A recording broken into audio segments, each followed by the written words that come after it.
हळद रुसली कुंकू हसले या मालिकेच्या पुढील काही येणाऱ्या भागांचे अपडेट जाणून घेऊया आपल्या आजच्या या व्हिडिओमध्ये।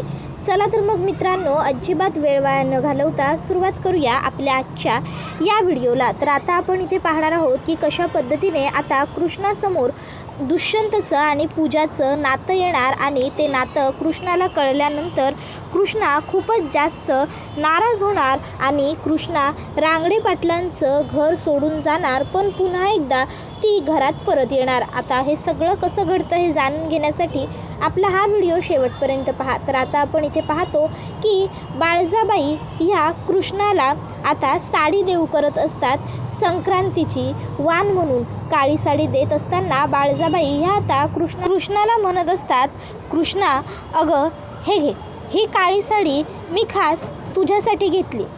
हां घे अगं, काही काळजी करू नको, महाग आहे जरा मला माहिती आहे, पण घे तू। आणि तसंही रांगडे पाटील आहे आम्ही, रांगडे पाटील हे सणासुदाला दानधर्म करतच असतात, म्हणून हे दान तुझ्यासाठी, घे घे ही साडी घे। त्यावेळी कृष्णा ही बाळजाबाईंकडे रागाने बघत असते। बाळजाबाई म्हणतात, अगं डोळे मोठे मोठे करून बघितलेस म्हणून सत्य बदलणार आहे होय?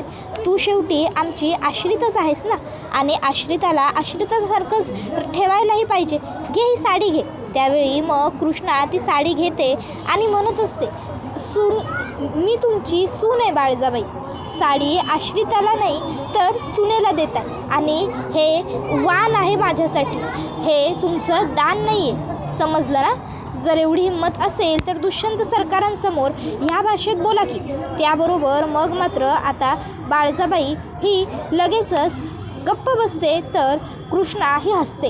तर बाळजाबाई कृष्णाला म्हणते, कृष्णा तुझ्यावर यावेळी मी संक्रांत उलटवणार। त्याबरोबर मग कृष्णासुद्धा बाळजाबाईंना म्हणते, ठीक आहे उलटवा की, तुम्ही माझ्यावर संक्रांत उठवा, मी तुमच्यावर किंक्रांत उडवते, बघूया काय होतंय ते। त्यावर मग कृष्णा मोठ्या भीमाखात तिकडनं निघून गेलेले असते।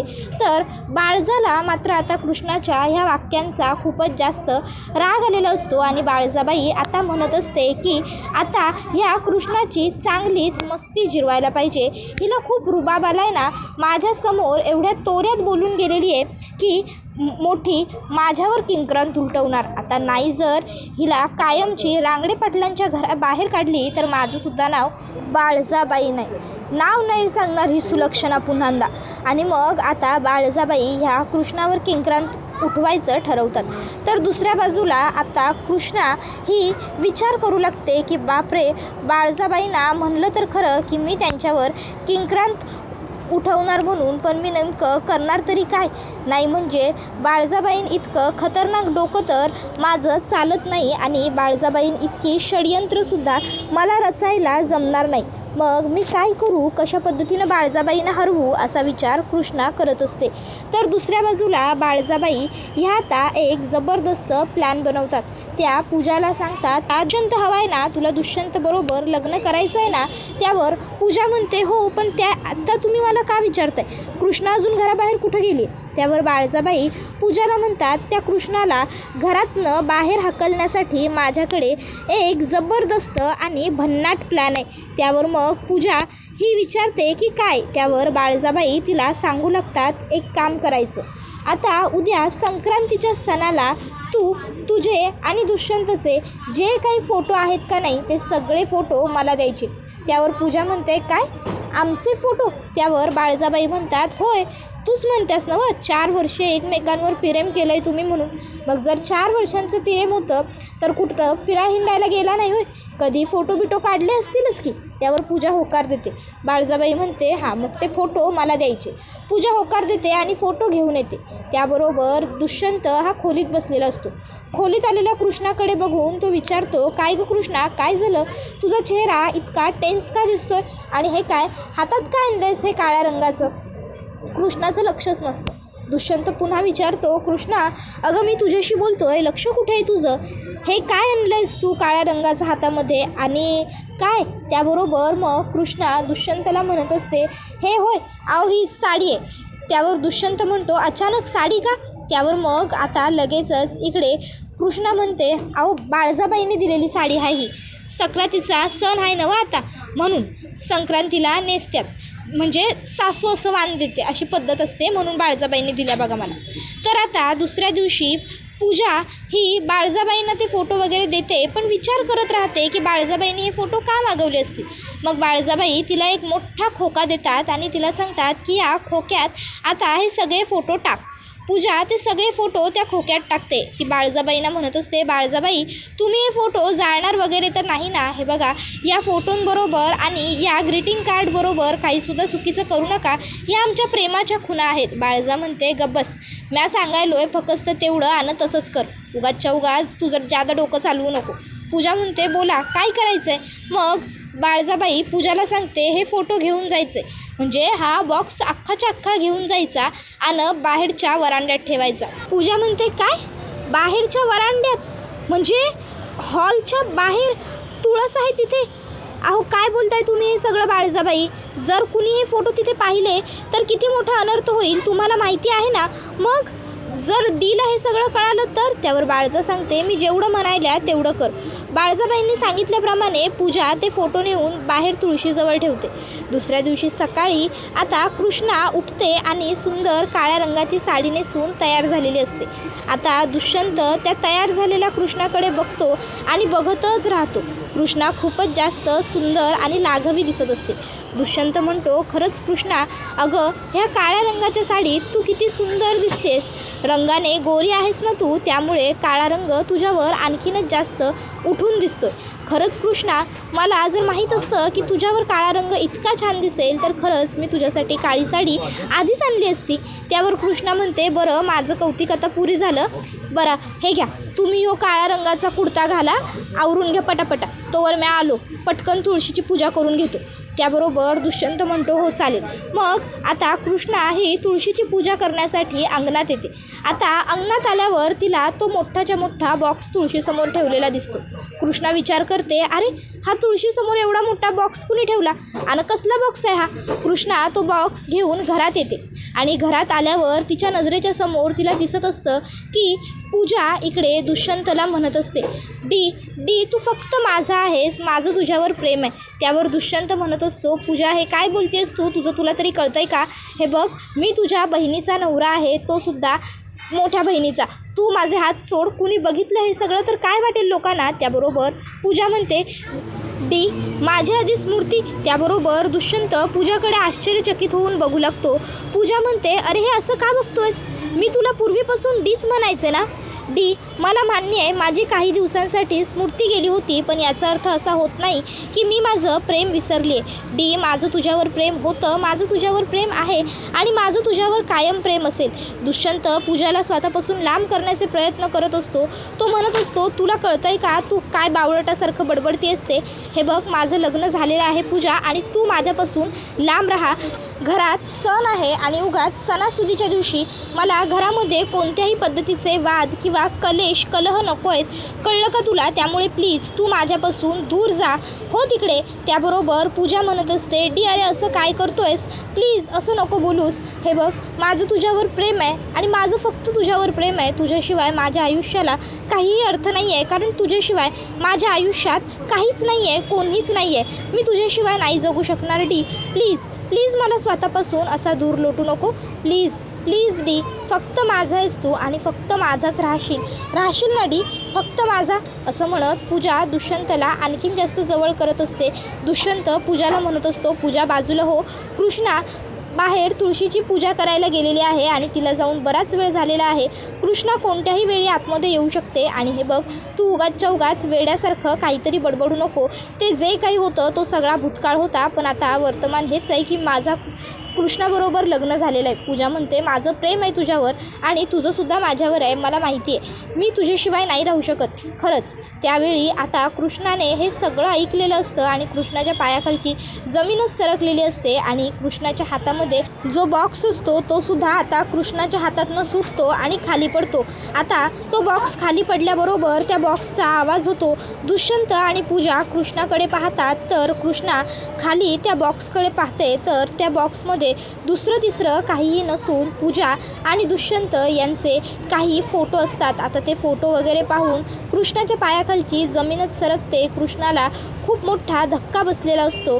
तर आता कृष्णाच्या डोळ्यातनं घळाघळा अश्रू वाहायला सुरुवात झालेली असते. दुष्यंत आता कृष्णाकडे येतो आणि तो आता कृष्णाला सांगत असतो, कृष्णा हे बघ प्लीज रडू नकोस, शांत हो. हे बघ कृष्णा, मला मान्य आहे, मला माहिती आहे की तुला खूप मोठा धक्का बसला आहे, तुला कळत नाही आहे की कसं रिॲक्ट व्हावं, काय बोलावं, मला सगळं कळतं आहे, पण प्लीज तू जरा शांत हो, पॅनिक होऊ नकोस. कृष्णा आणि अगं रडणं थांबव ना, अगं तू अशी गप्प का बसली आहेस, काहीतरी बोल ना. कृष्णा काहीतरी बोल. पण कृष्णा आता काहीसुद्धा बोलत नसते. ती रडत तशीच खोलीत येते. खोलीत येऊन ती पटापट आता तिचं सगळं सामान गोळा करते आणि आता ती दुष्यंतला म्हणत असते की मला माझी खरी लायकी कळाली आहे. आता ह्या घरात माझ्या राहण्याला काहीसुद्धा अर्थ नाही आहे दुष्यंत सरकार. आता मी इथं राहणं आणि इथं थांबणं म्हणजे फक्त निव्वळ मूर्खपणा आहे आणि मला मूर्खपणा नाही करायचा. मी साधी आहे पर येडी नाही. मी निघतो आणि मग ती तिकडनं जात असते. त्यावेळी दुष्यंत कृष्णाला म्हणत असतो, कृष्णा थांब, अगं हे सगळं काय बोलतेस तू, शहाणी नाही, मूर्ख नाही.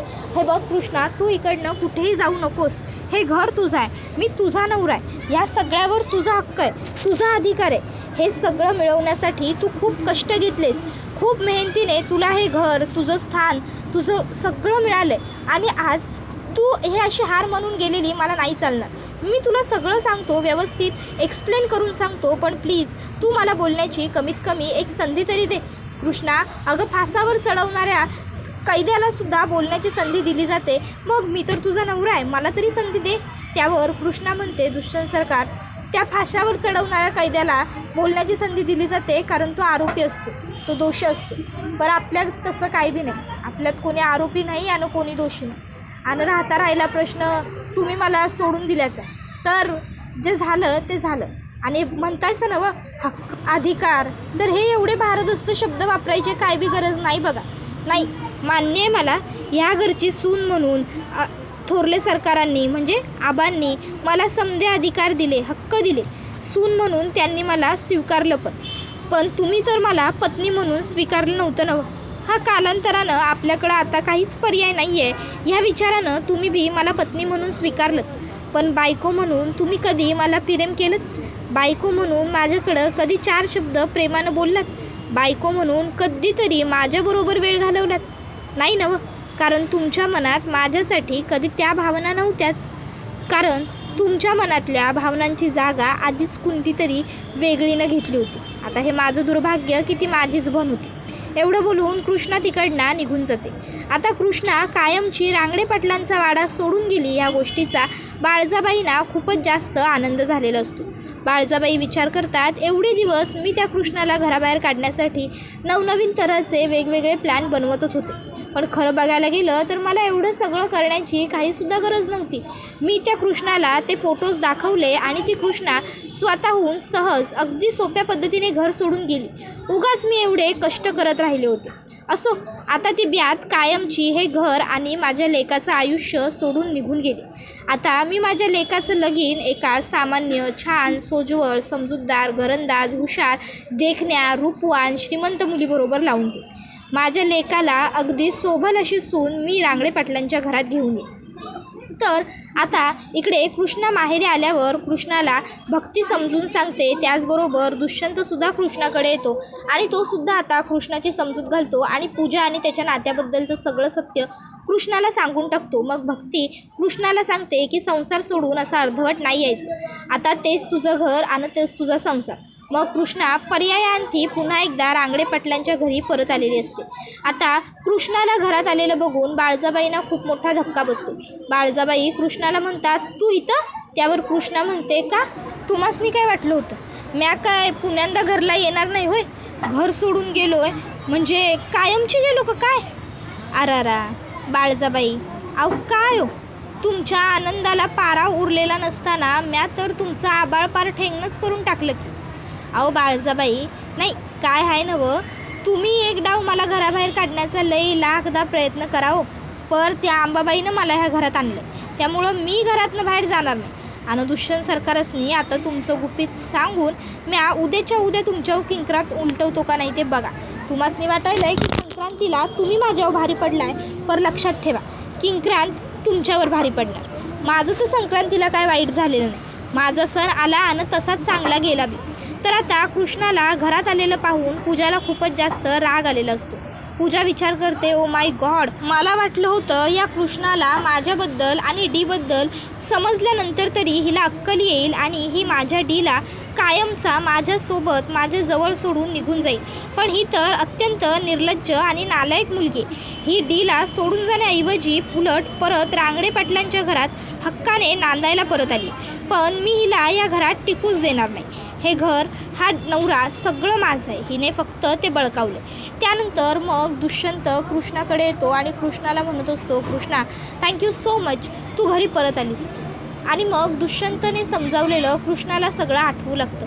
दुष्यंतने तिला सांगितलं होतं की कृष्णा, मी आणि पूजा आम्ही दोघंजणं एका ऑफिसमध्ये काम करत होतो. आठवतं आहे, तू खरवस घेऊन आली होतीस पूजासाठी. आम्ही तिथेच एकत्र काम करायचो. पण नंतर कालांतराने माझी आणि पूजाची चांगली मैत्री झाली. हळूहळू मैत्रीचं रूपांतर प्रेमात झालं. प्रेमाचं रूपांतर घरी सगळं सांगण्यापर्यंत झालं. मी घरी सगळं सांगितलंसुद्धा. मला आईने पूजाला घ्यायला पाठवलं होतं आणि त्याचवेळी मी एक असं विचित्र दृश्य पाहिलं की त्यानंतर मला पूजाला घरी घेऊन येण्याची इच्छाच उरली नाही. आता अर्थात तो एक गैरसमज आहे असं पूजाचं म्हणणं आहे. मग नंतरनं मी जेव्हा घरी परत आलो पूजाला न घेताच, तेव्हा मला कळलं की तुझं आणि जयकांतचं लग्न ठरलं आहे. पण जयकांत हा अचानक ऐनवेळी पळून गेल्यामुळं तुझं लग्न झालेलं नाही आहे आणि गावातली लोक आईला दोष देत आहेत. लोक आईला दोष देत होती, घराची तोडफोड करत होती. हे सगळं मला बघवत नव्हतं आणि म्हणून मी तुझ्या डोक्यावरती हात ठेवला आणि मी तुझ्याशी लग्न करायला तयार आहे असं म्हटलं. मी खरं सांगतो कृष्णा, म्हणजे सुरुवातीला माझं तुझ्यावर प्रेम वगैरे नव्हतं, पण आता माझं मनापासून तुझ्यावर खूप खूप खूप म्हणजे खूप प्रेम आहे. तुझ्याशिवाय माझं आयुष्य अपूर्ण. तू आहेस म्हणून माझ्या जिंदगीला पूर्णत्व आहे. तर हे सगळं ऐकून आता कृष्णाला खूपच जास्त भारी वाटतं. कृष्णा म्हणते, ओ दुष्यंत सरकार, उगा काय बी बोलायला, उलट तुम्ही हायसा नवं म्हणून माझं आयुष्य पूर्ण आहे. अहो, धन्याशिवाय आणि हुकवाशिवाय बाईचं आयुष्य कायम अपूर्णच असतं, कळलं काय? त्यावर दुष्यंत म्हणतो, कृष्णा, तू माझ्या आयुष्याचा एक अविभाज्य घटक आहेस. त्याबरोबर हा व्हिडिओ इथेच संपतो. व्हिडिओ आवडला असेल तर व्हिडिओला लाईक करा, चॅनलवर नवीन असाल तर चॅनलला सबस्क्राईब करा आणि बेल आयकॉन आठवणीने प्रेस करा, जेणेकरून तुम्हाला पुढच्या प्रत्येक व्हिडिओचं नोटिफिकेशन मिळत जाईल आणि सर्व व्हिडिओंचा आनंद हा अगदी उत्तम पद्धतीने घेता येईल. चला तर मग प्रेक्षकांना आजच्या पुरतं इथेच थांबूया. पुढचा व्हिडिओ येईपर्यंत हळद रुसली कुंकू हसले ही मालिका पाहत राहा. तुम्हाला ही मालिका कशी वाटते हे आम्हाला कमेंटमध्ये सांगायला विसरू नका. टाटा, बाय बाय, धन्यवाद, take care all of you.